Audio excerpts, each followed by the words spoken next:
positiva, gente optimista, objetiva, que analiza con profundidad la realidad nacional y que en este caso vamos a analizar y debatir con Benjamín Fernández Bogado su nuevo libro, No da más.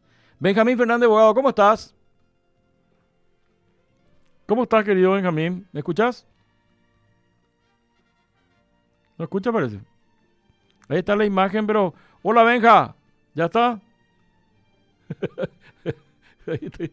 Háblame. ¿Qué, qué tal, Benja? Bueno, voy a leer el libro hasta que tengamos la conexión. Dice, el libro describe los grandes retos del Paraguay enfocándose en el futuro. El material está conformado por más de 200 páginas donde se describe la marcha de una larga transición democrática que no termina de consolidarse en instituciones que hagan previsible el sistema democrático y que fuerza a que los conflictos tengan que resolverse en las calles. Con este escrito completa su trilogía que se inició con A sacudirse, entre comillas, que es el título de su material. Y dice, un material que mereció el Premio Municipal de Literatura 2008. Ya tenemos el enlace, ¿sí? Hola, Benja, ¿cómo estás? ¿Me escuchás? Muy buenos días para ti, Edward, y para tu audiencia. Qué Un gran gusto placer verte. estar contigo. Igualmente, Benjamín, muchas gracias por atendernos en esta mañana agradable. Estábamos hablando de tu libro, estaba leyendo justamente lo que dice la introducción, ¿verdad? El material describe las vicisitudes que debe sortear una democracia construida sin manuales, referencias ni demócratas. Paraguay recién ahora tiene la primera generación nacida en democracia con una mirada proyectada en el futuro y no anclada en el pasado. Contame pues acerca de tu libro, Benja, y el espíritu del escritor al realizar esta obra. Bien, el género es el ensayo, que es el que me ha tocado trabajar durante mi experiencia como autor desde hace más de 25 años y forma parte de una serie que arrancó primero con un libro que ganó el Premio Municipal de Literatura, Sacudirse, que continuó con La Patria Urgente y concluyó con No da más. Y en este último libro es una mirada en torno a lo que pudimos construir como demócratas hasta ahora. Tenemos una especie de frustración con la democracia que yo deseo, y lo digo en el libro, que no acabe siendo un malestar con la democracia, Ujú. que sea un malestar en la democracia, que no tengamos que, porque no hemos podido lograr una democracia, un Estado de Derecho que dé oportunidades a la gente, muchos tengan que decir el Paraguay no está preparado para la democracia, que retorne de nuevo la dictadura. Ujú. Y la dictadura ya nos ha dado una experiencia muy larga, muy conocida. Ya podemos medirla en términos educativos, en términos de desarrollo de las capacidades humanas, de la economía. La historia del Paraguay es la historia de las dictaduras. La Ujú. democracia es una flor exótica, muy poco valorada, muy poco referenciada, muy poco trabajada. Entonces creo que esta es una oportunidad única. Si uno mira el libro, hablo de lo que dijiste en la introducción, esta es la primera generación, entendida ella en el concepto de Ortega y Gasset, que decía que una generación se mide en 27 años. La Ujú. democracia nuestra tiene más de 35 y está construyendo la segunda generación en democracia, entendida en el concepto del filósofo español. Y Ujú. creo que en ese sentido es una cuestión muy valorable. Solo simplemente mirar la historia de mi familia. Dos de mis tres hijos nacieron bajo dictadura, yo nací bajo dictadura, mi padre bajo dictadura, mi abuelo bajo dictadura, mi bisabuelo bajo dictadura, mi tatarabuelo bajo dictadura. O Ujú. sea que la experiencia en realidad es única para esta generación que es justamente la que menos participa, a la que menos abraza la democracia, la que menos realmente se involucra con ella. Porque finalmente la democracia no es otra cosa que lo que nosotros hacemos o dejamos de hacer en ella. Ujú. Decime una cosa, y en este libro no va más, ¿verdad? O no da más. Vos planteás de que el modelo ya está agotado. No, en el no da más significa las estructuras que hemos construido. Yo he sido uno de los redactores de la Constitución paraguaya de 1992, Ujú. que es una constitución muy valorada y muy destacada por juristas de todo el mundo, muy garantista, que le dio mucho poder al Congreso, le sacó poderes al Ejecutivo. en el ánimo de no repetir la historia de los ejecutivos fuertes convertidos en autócratas. Y diría que hay cuestiones sobre las que deberíamos pensar acerca de qué es aquello que no da más. Y lo que no da más es seguir jugando al Estado de Derecho declamado pero no ejecutado. Este es un país, Edward, y tu audiencia, donde si cometes un crimen, un delito, un robo, un asesinato, solo tenés 5% de posibilidades de que te procesen y 1% de posibilidades de que te condenen. O sea, tenés 99% de posibilidades de zafar. Eso nos implica que el Estado de Derecho, entendido como Constitución, normas, Ministerio Público, Poder Judicial, policías que son auxiliares de la justicia, han fracasado. O sea, si hoy cometer un crimen te lleva a esa posibilidad, es increíblemente alta. 60.000 órdenes de captura existen en el Paraguay. Y se ejecutan de eso menos del 1%, por diferentes razones. Muchas de ellas tienen que ver con prestación de alimentos no entregados por parte de varones a sus mujeres, a sus hijos. Pero quiero decir de que en este momento podríamos decir de que el Estado de Derecho del Paraguay, la estructura como tal, no da más. Esto habría que cambiarlo y había que pensar por dónde empezamos el cambio. La Facultad de Derecho de la UNA tuvo elecciones en estos días y reflejó todas las peores características de lo que no debe ser una facultad de Derecho.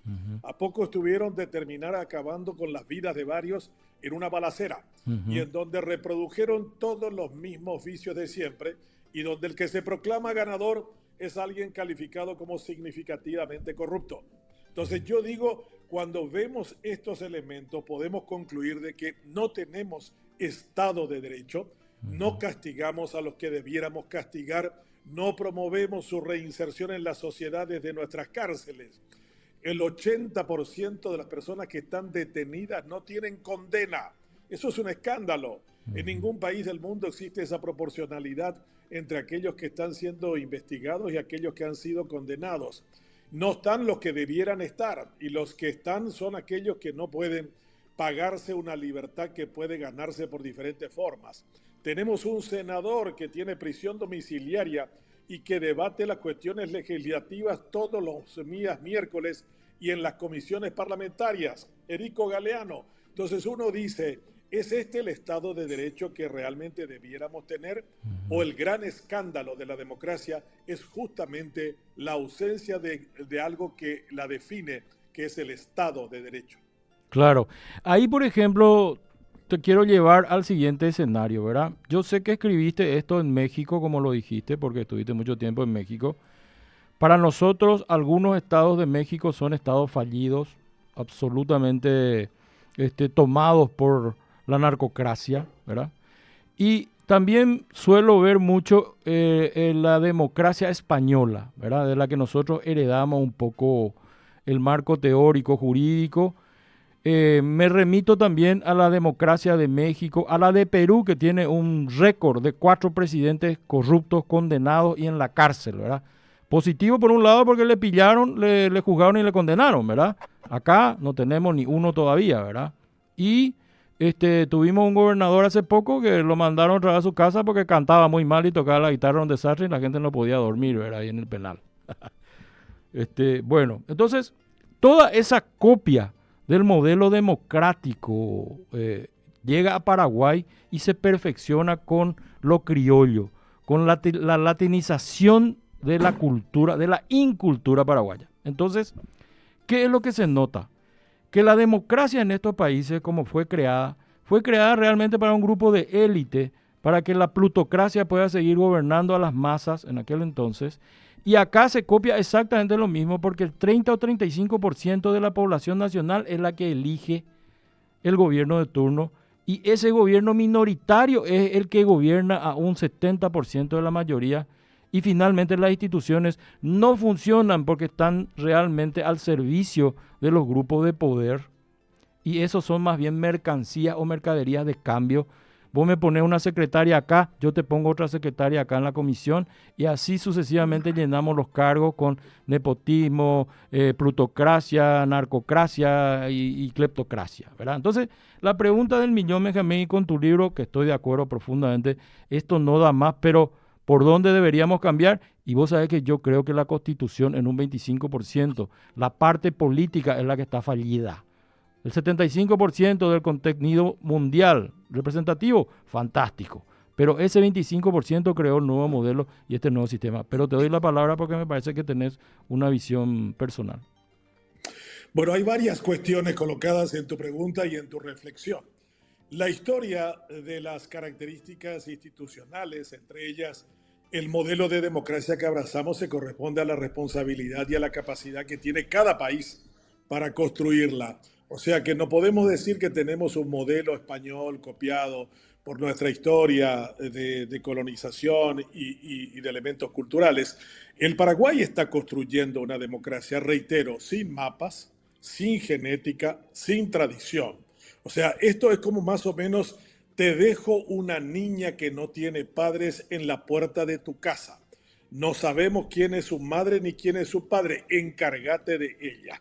Esa niña llamada democracia fue entregada por un golpe militar en 1989 que fue protagonizada por los mismos que estuvieron con el dictador durante mucho tiempo. Y los articuladores del inicio de la democracia paraguaya eran todos miembros de la antigua estructura autoritaria. Eso no significó que la evolución que tuvimos que abrazar y no la revolución nos ha condicionado en muchos aspectos. Muchos de los travestidos en demócrata seguían siendo mentalmente autoritarios. O sea, la cuestión aquí pasa por la actitud cultural que tengamos ante lo que entendemos debe ser la democracia, el gobierno del pueblo, para el pueblo, por el pueblo, como decía Lincoln. La otra cuestión que también es importante, recuerdo en aquellos momentos en que era estudiante de Derecho, conversaba mucho con el doctor Jerónimo Irala Burgos, que era mi profesor de Derecho Internacional Público en la Facultad de Derecho de la UNA. Y él me decía, la democracia es un sistema político, Benjamín, para pueblos educados, para pueblos que realmente tengan conciencia de lo justo, de lo injusto, de lo oscuro, de lo claro, que sepa dirimir, que tenga juicio. Y cuando yo he visto los números de la inversión en materia educativa de Stroessner durante 35 años, que fue el 1% del Producto Interno Bruto, 1%. La UNESCO habla de que lo mínimo que debiera invertirse en un país es el 7%. Y cuando veo también cuánto hemos invertido en democracia, 3.4, lejos del 7, veo que seguimos siendo bastante rezagados como país en un elemento que es diferenciador entre aquello que hace que una democracia funcione y que no funcione. El Banco Interamericano acaba de sacar un informe que es un cachetazo al rostro del Paraguay.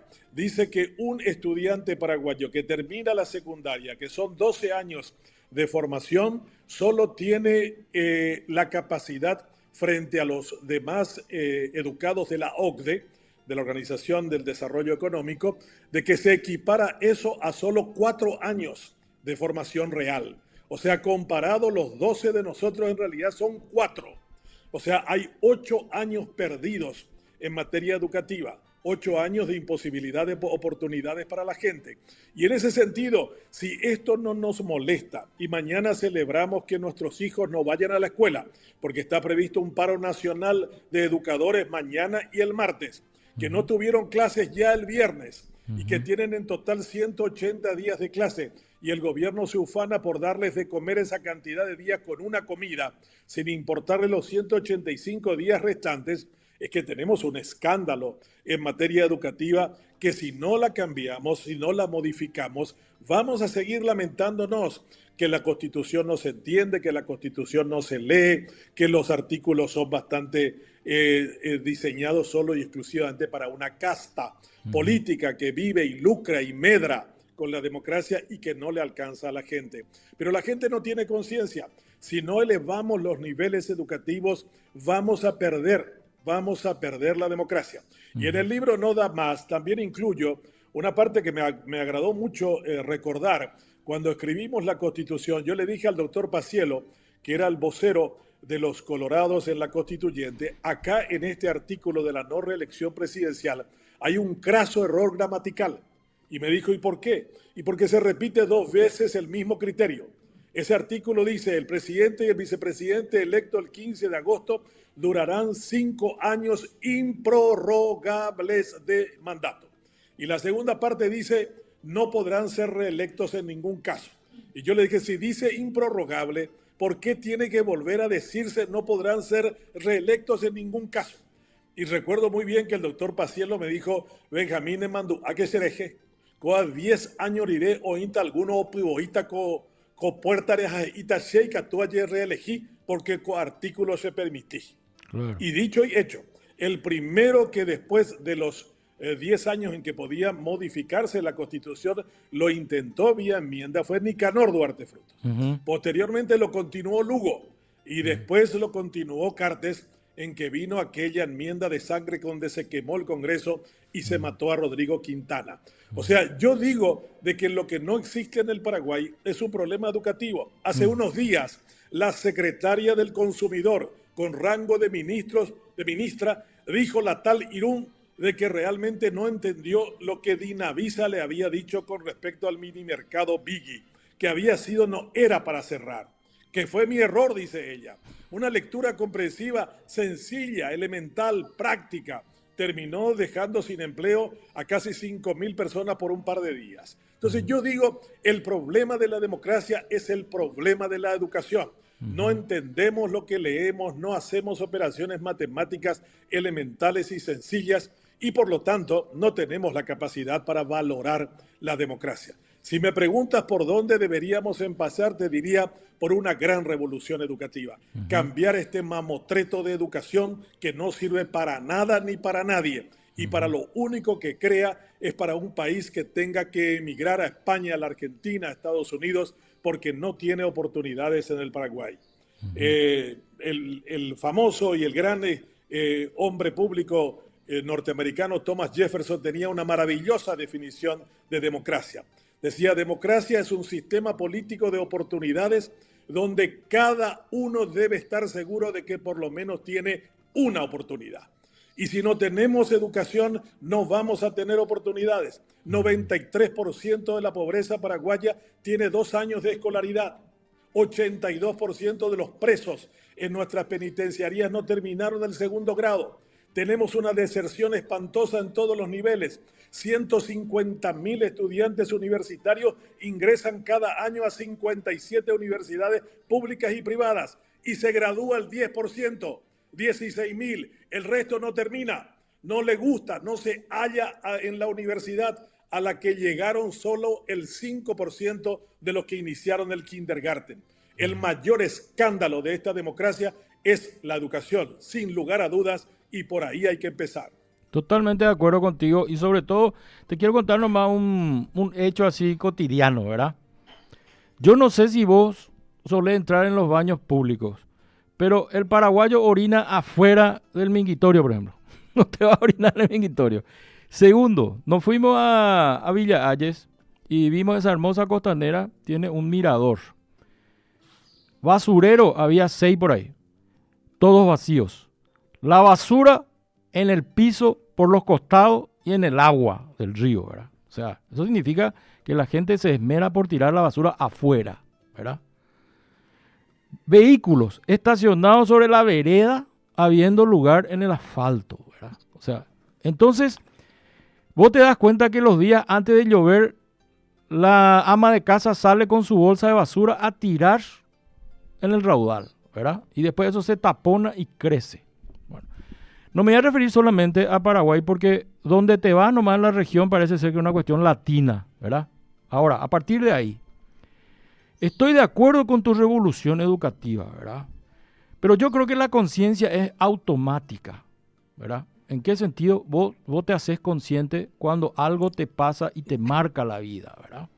Entonces, pregunto, yo creo que este modelo educativo es un modelo educativo del siglo XVII con profesores del siglo XVIII, para estudiantes del siglo XXI, ¿verdad?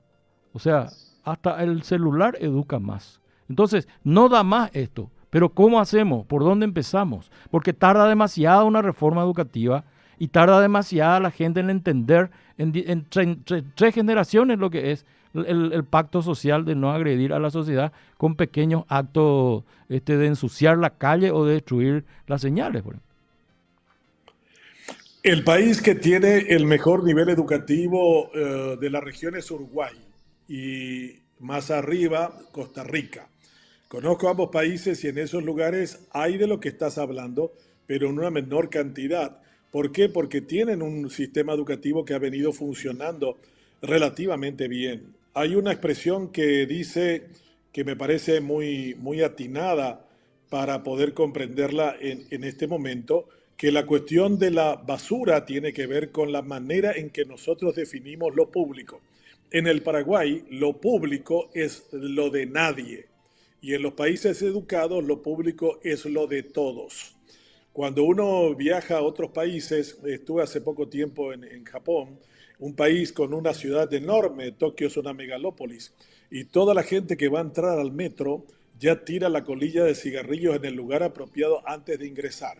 O sea, todos entienden que vivir en un espacio físico bastante acotado, como es el territorio de las islas de Japón, requiere un nivel de comprensión acerca de lo que deberíamos entender de los espacios públicos.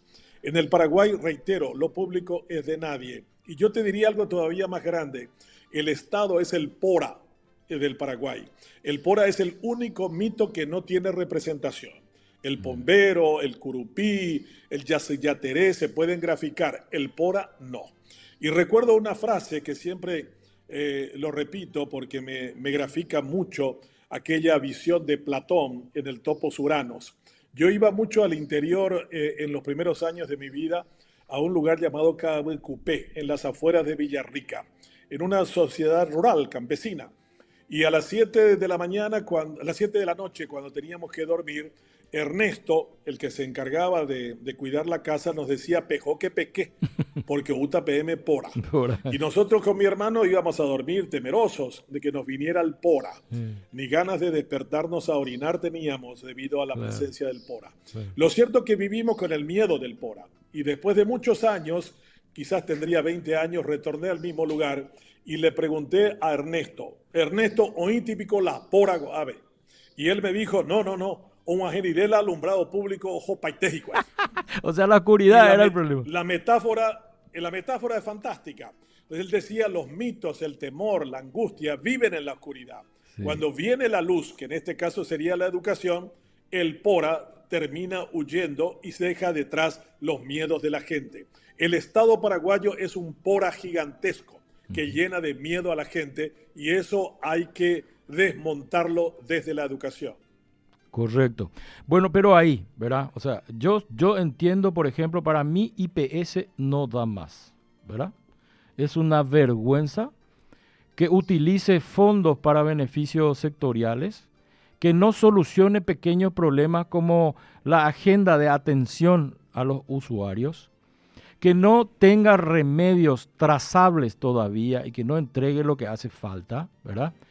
Lo mismo en el sistema de salud actual, en donde las deficiencias son tantas y donde llamativamente hablando la población es, hasta si se quiere, sufre de cualquier mal porque prácticamente vive días enteros en los hospitales, ¿verdad? Con su familia. Entonces, hay cosas que yo creo que no dan más, pero que no van a cambiar lamentablemente. Soy optimista, creo en la posibilidad del cambio y la mejoría, pero entiendo, para que tengas una comparación, el interior de los shopping de Asunción son democracias ideales. ¿Por qué? Porque ahí uno puede hacer cualquier cosa, no puede tirar cualquier basura en cualquier lugar y no puede comportarte de una manera diferente. O sea, el shopping es una ciudad con temperatura ideal, con seguridad ideal, con sistema ideal de tránsito, con alimentación ideal y con todas las posibilidades. Esa es una democracia casi perfecta, pero es absolutamente libre y comercial, ¿verdad?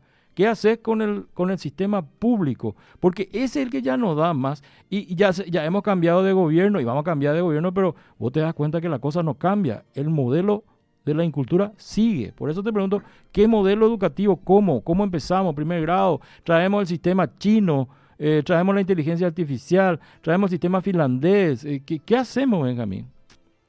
Bueno, ahí hay una cuestión que también es importante y que es bueno repetirlo también, que es la cuestión de que la democracia ha generado esa ciudad ideal del shopping porque ha incrementado los ingresos de la gente. Cuando se fue Stroessner en 1989, el ingreso per cápita paraguayo era $988 anuales.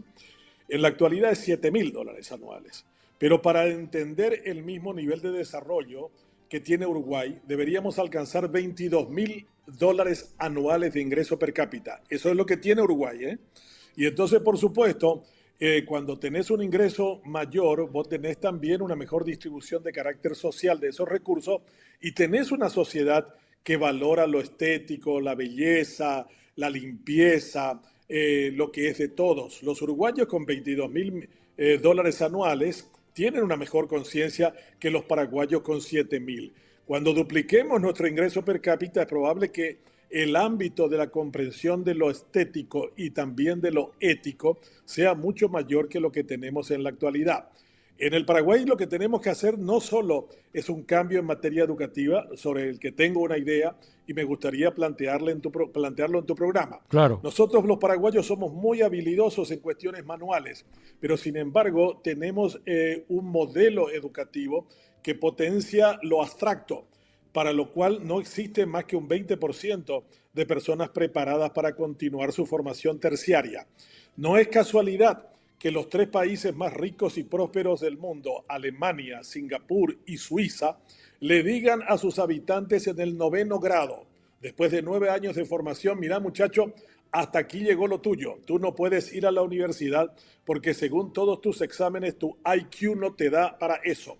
Vas a irte a una carrera técnica y a los 18 años vas a ser un profesional extraordinariamente eficiente que va a ganar probablemente mucho más que lo que le estamos pagando a un médico que estudió aproximadamente unos 22 años para ejercer la medicina y le pagan por un vínculo 4 millones de guaraníes.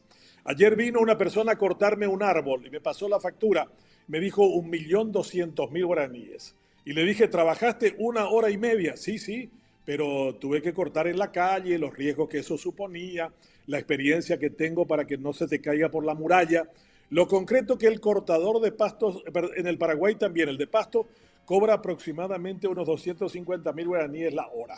Un profesor universitario de la UNA, de la Facultad de Derecho, cobra 38.000 guaraníes.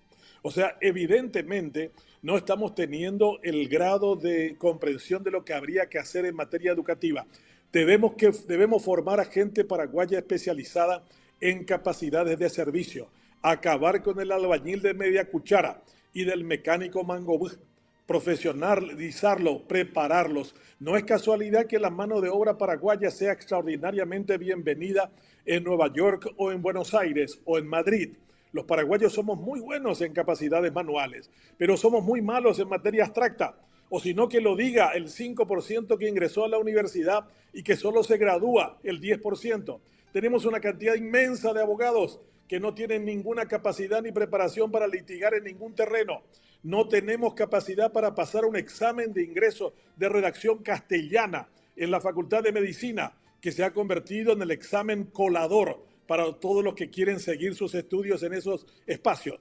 Paraguay debería cambiar este sistema y decir, señores, a partir de ahora vamos a potenciar las experiencias profesionales al terminar la etapa secundaria. Y un pequeño grupo que va a entrar y va a terminar la universidad es la que vamos a construir en base a las necesidades que tiene el Paraguay. Necesitamos 10.000 ingenieros y no graduamos ni 500. Deberíamos pensar en los tiempos actuales en donde la ingeniería con la inteligencia artificial, la revolución tecnológica tiene tan alta demanda. Nosotros seguimos insistiendo en carreras de tipo social en los graduados universitarios. Si empezamos por allí, cambiaríamos mucho, pero para esto hay que hablarle a la gente, persuadirle a la gente. Yo te diría que en este momento una persona que realiza una tarea profesional gana mucho más que alguien que se quemó las pestañas y terminó una carrera universitaria. Esta mañana vieron un mecánico porque se soltó la cadena de plástico que mueve el sistema del motor de mi camioneta. Me pasó la factura y me dijo 1.250.000 y te reparo en 1 hora. Los repuestos cuestan 550, 680.000 se lo llevará Francesco Villalba, el mecánico que tengo. Ujú. Fantástico. Ahí te pregunto entonces. eh, yo me remito ahora al Shopping Tacumbú, que es la antítesis de lo que te había mencionado, ¿verdad? ¿Qué es el Shopping Tacumbú? Es una ficción de un infierno local en donde aquel que hizo algo contra la sociedad va a parar en una selva, ¿verdad? Donde hasta hace unos años mandaba un narcotraficante, ¿verdad? Dueño de los puntos de expedición más importantes de Asunción y del Gran Asunción. Y hoy el Shopping Tacumbú es una ciudad parcelada, ¿verdad? Parcelada porque vos tenés que pagar el piso que pisás, la comida que comes y el suelo donde dormís y tenés que pagar otra vez por seguridad, ¿verdad? Absolutamente tercerizada, absolutamente manejada por los poderes internos. Y eso significa que ese es un modelo de sociedad, ¿verdad? Probablemente medieval, entre paredes, porque están ahí adentro y no pueden salir. Pero esa es probablemente la muestra más fehaciente de lo que es la incultura regional latinizada, ¿verdad? Que me remitió, por ejemplo, a algunas calles de París llenas de ratas y de basura. Y también algunos municipios de Italia, donde me tocó ver, y huelgas también de por medio, la basura era mucho más que la cantidad de turistas que había, ¿verdad? Entonces, latinizar ese modelo significa mostrar la realidad de algunos países como los nuestros. No nos conviene, pregunto, hacer nomás un modelo latinizado local de convivencia como Atirá, por ejemplo, ¿verdad? Un pacto social local que pueda llevarnos a una convivencia mejor, que es respetar al prójimo. Punto. Pregunto. Bien, empezando por lo último, Feliciano Martínez, que fue el gran revolucionario de la limpieza en Atirá, la que convirtió, siendo él intendente municipal, en la ciudad más limpia del Paraguay.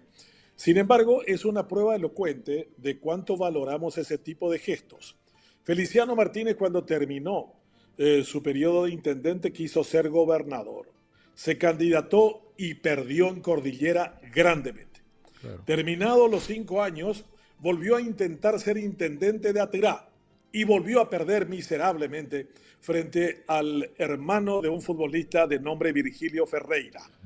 Posteriormente, cansado, agotado, con deudas, colocando su casa incluso en remate, Feliciano Martínez se hizo senador por Patria Querida y murió en el cargo de una enfermedad terminal. En el Paraguay siempre digo que hay una frase que define muy bien nuestras características. Paraguay es un país donde el que merece el elogio, dice, solo se elogia a quien se sabe que está seguro que tiene cáncer.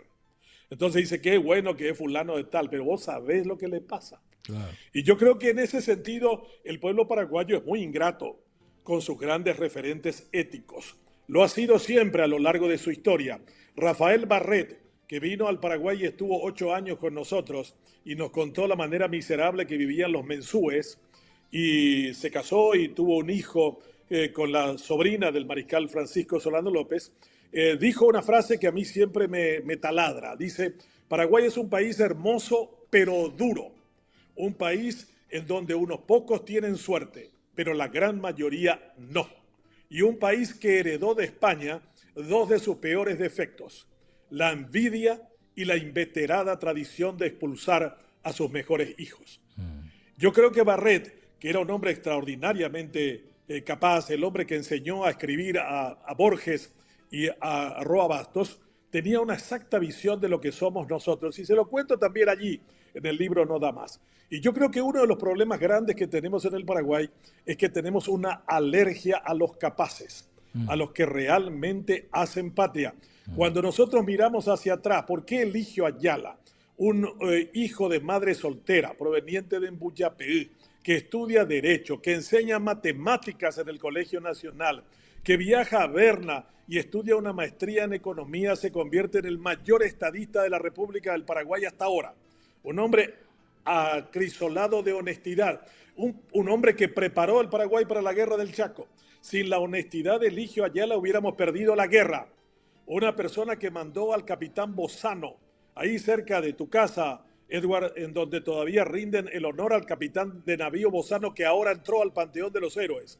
Ese hombre a quien Eligio Ayala mandó para comprar los 2 cañoneros a Italia, y los italianos le dieron coima para que realmente en forma de agradecimiento se lo llevara en su bolsillo. Él sacó la coima y se lo dijo a los italianos: por esta cantidad vuelvan a poner más armas en el barco.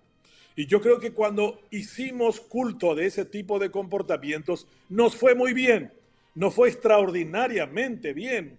Los paraguayos hemos perdido la memoria de que el mejor negocio que puede tener esta república es el negocio de ser ético.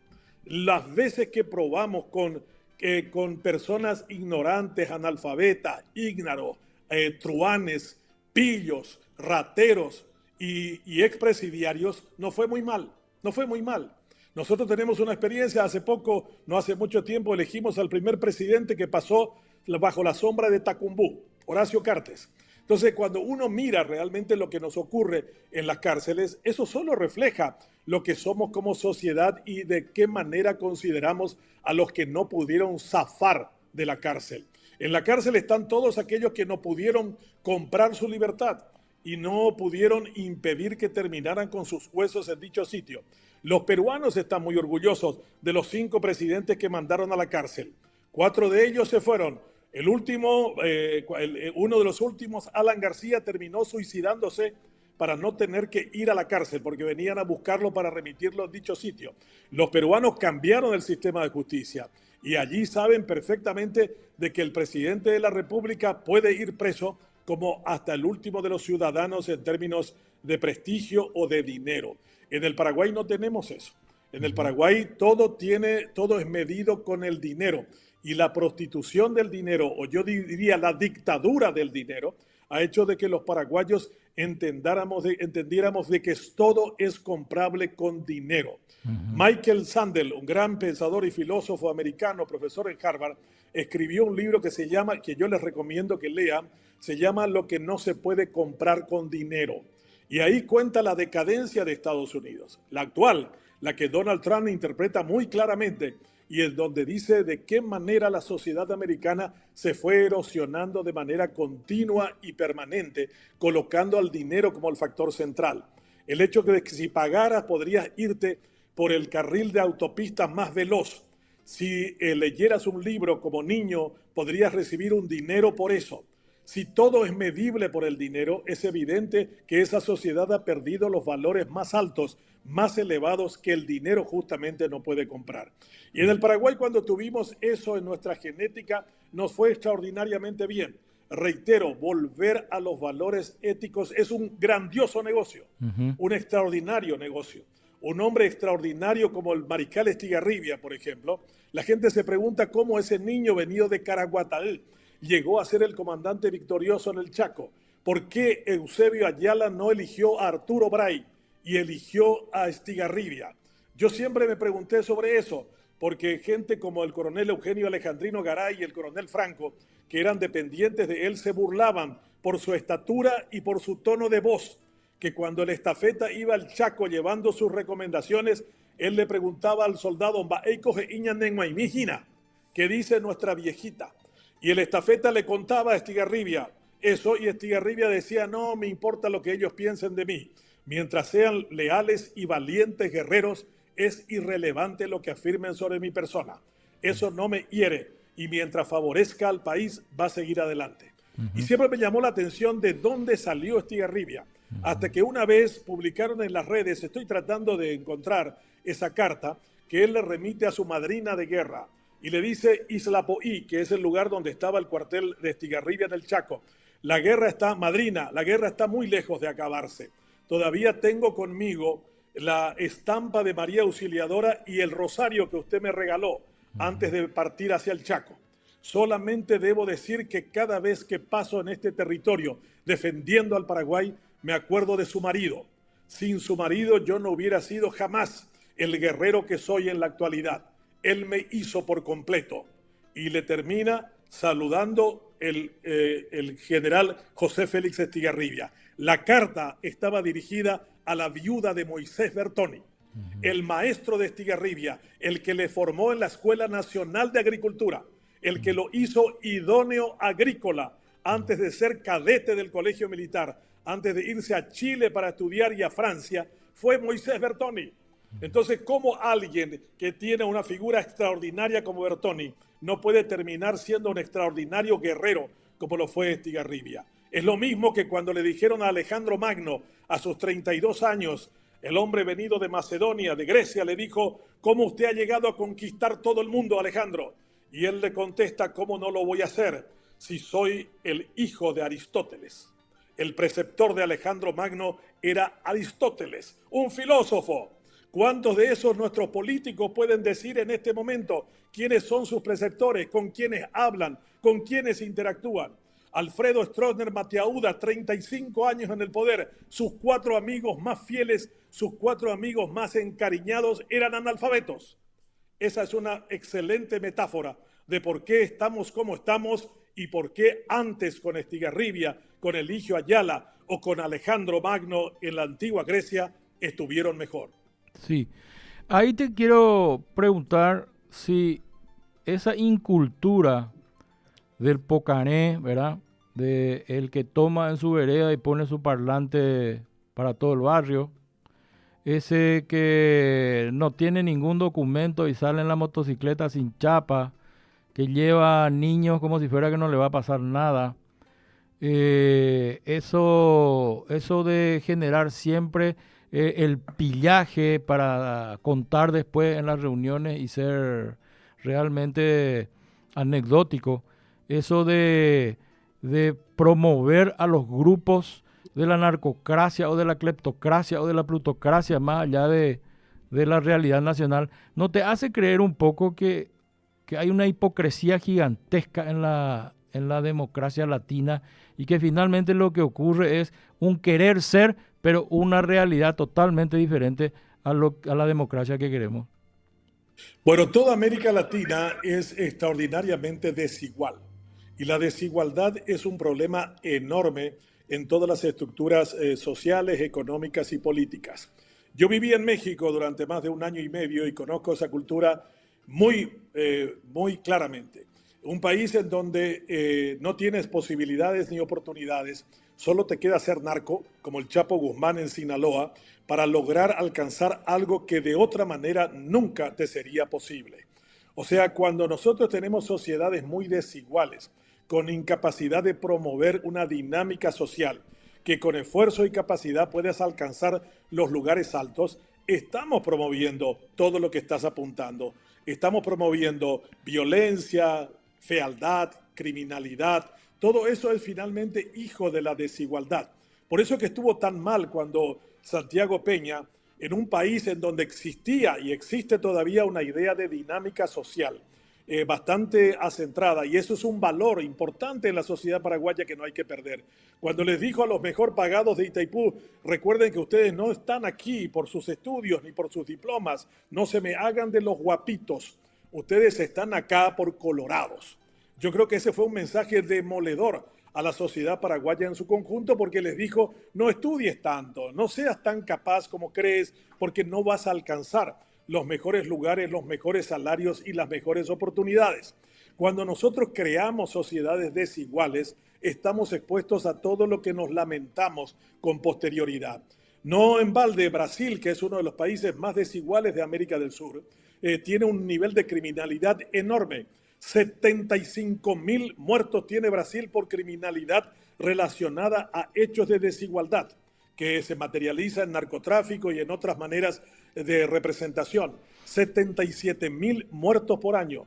Yo recuerdo el ministro del Interior de Lula, era del primer periodo, fue mi compañero en Harvard, y me dice: Benjamín, qué raro que nadie se acuerde de Brasil, que es el país donde se protagoniza el genocidio más grande del mundo todos los años.